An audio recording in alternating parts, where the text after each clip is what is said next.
రేవంత్ రెడ్డి గారు మెట్రో విషయంలో ఫ్యూచర్ లేని ఫ్యూచర్ సిటీ విషయంలో చేస్తున్న హడావుడి చూస్తుంటే కొంత అనుమానం కలుగుతుంది ప్రజలకి. ఎందుకంటే నష్టాల్లో ఉన్న వాటిని ఎట్లా వదిలించుకోవాలి, ఎట్లా తగ్గించుకోవాలి, ఖర్చు ఎట్లా తగ్గించుకోవాలి అని చెప్పి చూస్తూ ఉన్నాయి దేశవ్యాప్తంగా, ప్రపంచవ్యాప్తంగా అనేక ప్రభుత్వాలు.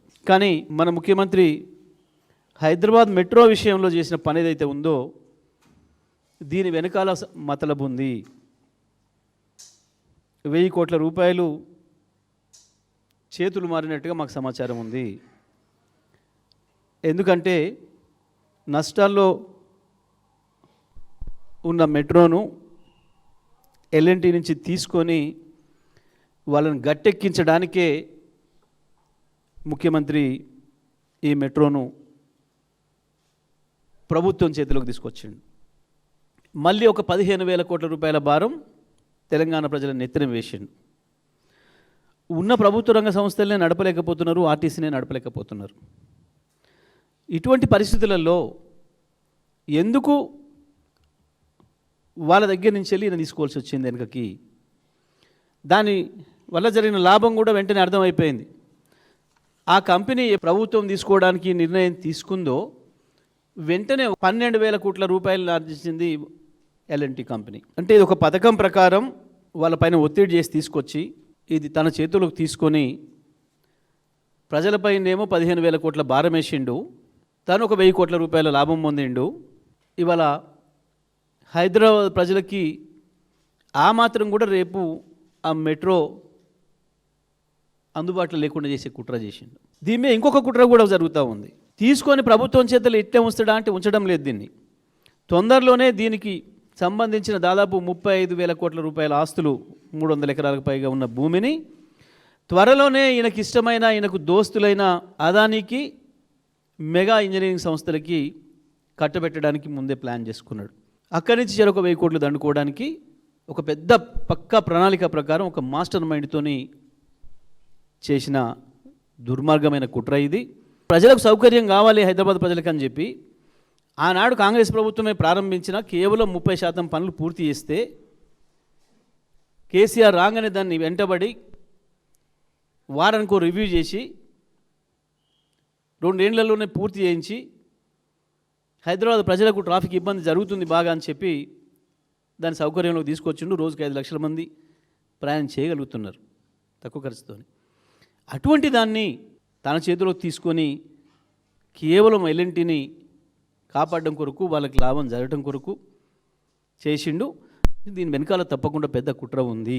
నష్టం వచ్చే లైన్ ఏమో మన ప్రభుత్వం చేతిలో ఉంచుతాడు, ప్రజల మీద భారం వేస్తాడు. షాపింగ్ కాంప్లెక్స్లు దాదాపు 35,000 కోట్ల రూపాయల విలువ కలిగిన భూములకు సంబంధించి కాంప్లెక్స్లు ఎక్కడ కట్టారు అవి మాత్రం తన దోస్తులకు అప్పచెప్తాడు. మళ్ళీ అక్కడ కూడా ఇదే దందా. ఒక్క మాటలో చెప్పాలంటే ఇవాళ ఈ రాష్ట్రంలో కేవలం రియల్ ఎస్టేట్ దందా నడుస్తుంది. ఇంకొక వైపు ఈ ప్రభుత్వం ఒక సర్కస్ లాగా నడుస్తుంది. పెరుగుతున్న ప్రజల అవసరాలను బట్టి రోడ్లను నెమ్మదిగా వెడల్పు చేసుకుంటూ పోతారు. కానీ ఇండ్లే లేని చోట రోడ్లు వేయటం అనే మూర్ఖపు పని ఏ ప్రజాప్రభుత్వం చేయదు, ప్రజల డబ్బులతోనే అసలే చేయదు. కానీ ఇవాళ లేని ఫ్యూచర్ సిటీకి రోడ్ వేస్తా, నేను మెట్రో కూడా తీసుకుపోతా అని చెప్పి ఈ ముఖ్యమంత్రి మాట్లాడుతున్నాడు. ఆనాడే కేసీఆర్ గారు మెట్రోను 3 ఫేజులలో ఎట్లా చేసుకుంటూ పోవాలి, పెరుగుతున్న జనాభా అవసరాలకి, ఇంకా 50 సంవత్సరాల అవసరాలకు సరిపోయే పద్ధతుల్లో ఏ రకంగా దాన్ని పెంచుకుంటూ పోవాలి, విస్తరించుకుంటూ పోవాలి అనే దానికి ఒక శాస్త్రీయమైన సర్వే చేయించి మెట్రో విస్తరణను కూడా చెప్పి, లేని ఫ్యూచర్ సిటీ నుంచి కట్టని అమరావతికి కూడా గ్రీన్ఫీల్డ్ హైవే అట, మళ్ళీ దాని పక్కన ఇంకో రైలు అంట. మరి ఒక దాంట్లో గురువు గారు, ఒక దాంట్లో శిష్యుడు ఎక్కుతాడా? మరి పోయేటప్పుడు రైల్లో పోయి వచ్చేటప్పుడు రోడ్లో వస్తారా ఇద్దరు గురు శిష్యులు హైదరాబాద్ అమరావతికి ట్రిపుల్ వేయడానికి? దేని కొరకు? ఏంది ఇదంతా కూడా? కేవలం రియల్ ఎస్టేట్ దందా కొరకు తను, తన తాబేదారులు, తన బంధుమిత్రులు కొన్న వేలాది ఎకరాలకు ఏదో ధరలు పెంచుకోవడానికి, డబ్బులు సంపాదించుకోవడానికి ఉపయోగపడతాయన్న ఒక దుర్మార్గమైన ఆలోచన తప్ప ఎక్కడ కూడా ప్రజల కోణం లేదు, ప్రజల అవసరాలు లేవు దీంట్లో. హైదరాబాదులో ఆనాడున్న ప్రభుత్వం కేసీఆర్ గారు, కేటీఆర్ గారు మున్సిపల్ శాఖ మంత్రిగా ఉండి వేసిపోయిన రోడ్డు తప్ప ఎక్కడ తట్టెడు మట్టి పోసింది లేదు. దారుణంగా ఉంది వాళ్ళ రోడ్ల పరిస్థితి. గ్రామీణ ప్రాంతాల్లో ఇంకా దుర్మార్గంగా ఉంది. గతంలో 2014కు ముందు మేము ఎక్కడ పోవాలన్నా తెలంగాణ రూరల్ ప్రాంతంలో 20 కిలోమీటర్లు ప్రయాణం చేయాలంటే గంట సమయం పట్టేది.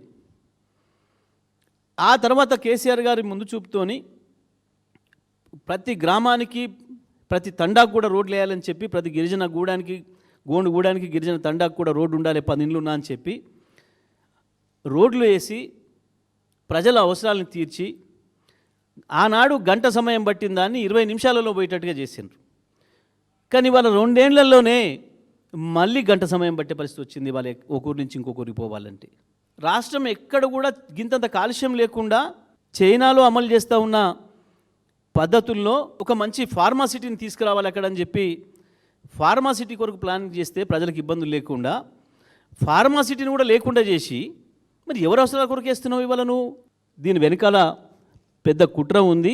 వేల కోట్ల రూపాయలు దండుకోవడానికి చేస్తున్న దుర్మార్గం ఇది. టీఆర్ఎస్ పార్టీ తీవ్రంగా ఖండిస్తుంది. అసలు ఏం జరుగుతుంది ఈ ప్రభుత్వంలో? వీళ్ళది జిమ్నాస్టిక్స్లో పోటీ పడుతున్నట్టు కనబడుతున్నారు అంతా. ముఖ్యమంత్రి, మంత్రులు, ఎమ్మెల్యేలు ఒకరిని మించి ఒకడు అన్ని సర్కస్ ఇటు ఆడించుకుంటా, సర్కస్ మాస్టర్ మాత్రం బ్రహ్మాండమైన రియల్ ఎస్టేట్ దందా చేస్తున్నాడు.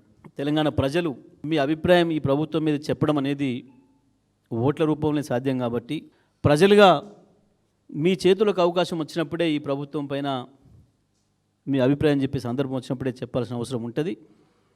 అది ఏదైనా కావచ్చు, ఏ సందర్భమైనా కావచ్చు, ప్రజలు ఈ విషయాలన్నీ కూడా ఆలోచించాలని, ఈ ప్రభుత్వం చేస్తున్న దుర్మార్గమైన పరిపాలనను ఎండగట్టాలని చెప్పి ప్రజలందరూ కూడా విజ్ఞప్తి చేస్తామని.